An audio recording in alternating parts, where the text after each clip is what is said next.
Hello, welcome back to my channel.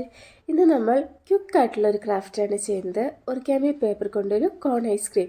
അപ്പോൾ അതെങ്ങനെയാണ് ചെയ്യാൻ നോക്കിയാലോ. അതിനായിട്ട് 10 സെൻറ്റിമീറ്റർ അളവിൽ സ്ക്വയർ ഷേപ്പിലുള്ളൊരു പേപ്പർ എടുക്കുക. ഇനി അത് കോർണർ ടു കോർണർ ഒന്ന് മടക്കി കൊടുക്കുക.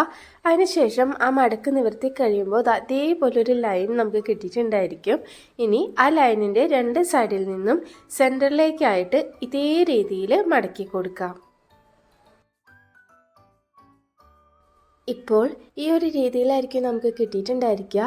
ഇനി ചെയ്യേണ്ടത് സെൻറ്ററിൽ നിന്ന് രണ്ട് സൈഡിലേക്കുമായിട്ട് ഇതേ രീതിയിലൊന്ന് മടക്കി കൊടുക്കാം. മടക്കുമ്പോൾ കുറച്ച് ഭാഗം പുറത്തേക്ക് നിൽക്കുന്ന മാതിരി വേണം മടക്കി കൊടുക്കാനായിട്ട്.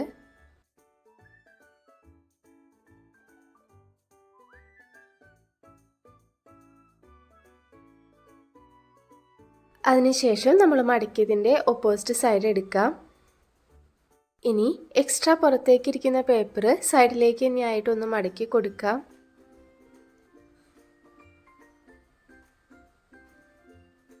എന്നിട്ട് മുകളിൽ രണ്ട് സൈഡിൽ നിന്നും സെൻറ്ററിലേക്കായിട്ടൊന്ന് മടക്കി കൊടുക്കാം.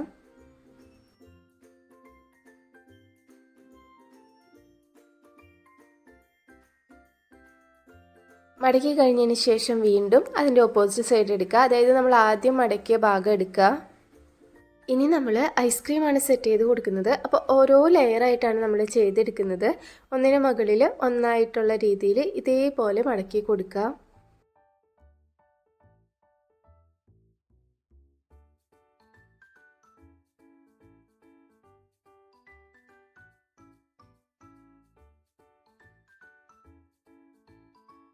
ഇനി നമ്മുടെ കോൺ ഐസ്ക്രീം കുറച്ചും കൂടി ഒന്ന് റിയലിസ്റ്റിക് ആക്കി എടുക്കുന്നതിനായിട്ട് കോണിൽ അതേപോലെ അങ്ങോട്ടും ഇങ്ങോട്ടും ഒക്കെ ഒന്ന് വരച്ചു കൊടുക്കാം. ഇങ്ങനെ വരയ്ക്കുന്ന സമയത്ത് നമ്മൾ ഏത് കളർ പേപ്പറാണോ എടുത്തിട്ടുള്ളത് അതേ കളർ തന്നെ സ്കെച്ച് പെൻ യൂസ് ചെയ്യുകയാണെന്നുണ്ടെങ്കിൽ കുറച്ചും കൂടി ഭംഗിയായിരിക്കും കാണാൻ.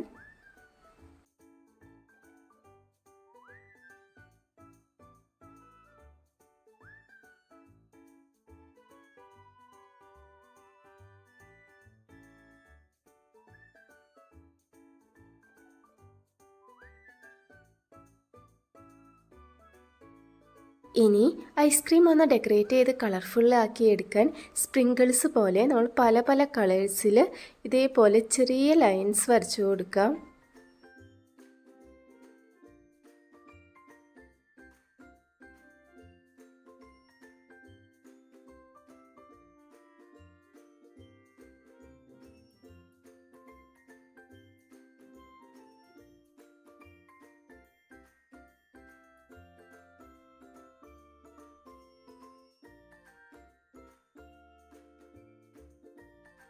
ഇത് നമുക്ക് വെറുതെ ഇരിക്കുമ്പോഴൊക്കെ ചെയ്ത് നോക്കാൻ പറ്റുന്ന കളർഫുൾ ആയിട്ടുള്ള ഒരു സിമ്പിൾ ക്രാഫ്റ്റാണ് കേട്ടോ.